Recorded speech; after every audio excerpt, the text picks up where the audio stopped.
Hello Lion members, I'm Roger with Lion Technology. We're in the dog days of summer now, and your regulatory update is available at lion.com/members, including the monthly regulatory summary, and it might be the biggest regulatory summary we've ever shared. If you go by the sheer number of rulemakings, between PHMSA, US EPA, OSHA, and state agencies in California and Texas, the summary this month links you to dozens of rules and proposed rules. You can click the links below to see what's new for members right now, or visit lion.com/members to check it out whenever you're ready. Now, I told you the regulatory summary this month is a sizable one. One large chunk of those rules came from US DOT PHMSA on July 1st. With these proposed rules, and I mentioned these briefly in our last update, PHMSA is aiming to reduce regulatory burdens for businesses that ship and/or transport hazardous materials, and to clarify the Hazardous Materials Regulations overall. The proposed rules would revise 49 CFR regulations related to a whole list of hot hazmat topics: limited quantity shipments, aerosols, lithium batteries, special permits, shipping papers, fireworks, hazardous substances, and even hazmat training.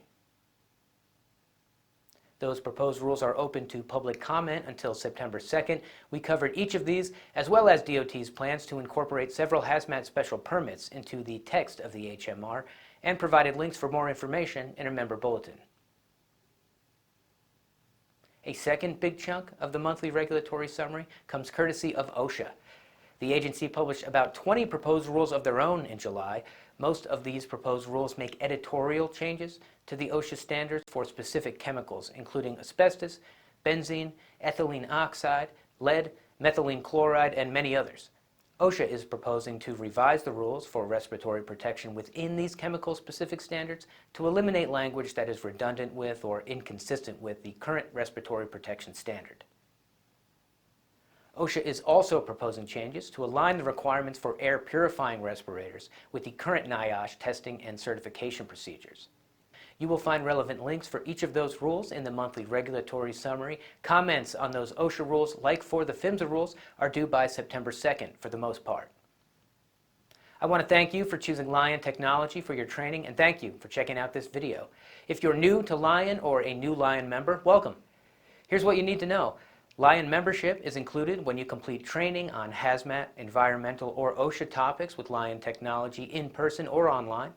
As a member, you receive a summary of relevant regulation updates every month and resources that keep you plugged in to ongoing rule changes and updates as they happen. You can check out all the tools and benefits available to Lion members in the virtual tour video at lion.com/membership. One last thing. A couple of weeks ago, Lion instructor Joel Greger and I collaborated on a live stream presentation called Bridge the RCRA Training Gap. That full stream is available to watch still on the LinkedIn event page or at lion.com/members under member bulletins. During that live stream, we talked about how a shift in the U.S. labor market is creating the potential for gaps in knowledge about essential environmental, health, and safety requirements, and why effective training, in this case on hazardous waste management, is crucial to stay in compliance over the next few years. Thank you again for being a Lion member. You can check out the latest regulatory summary, member bulletins, and the live stream at lion.com/members anytime.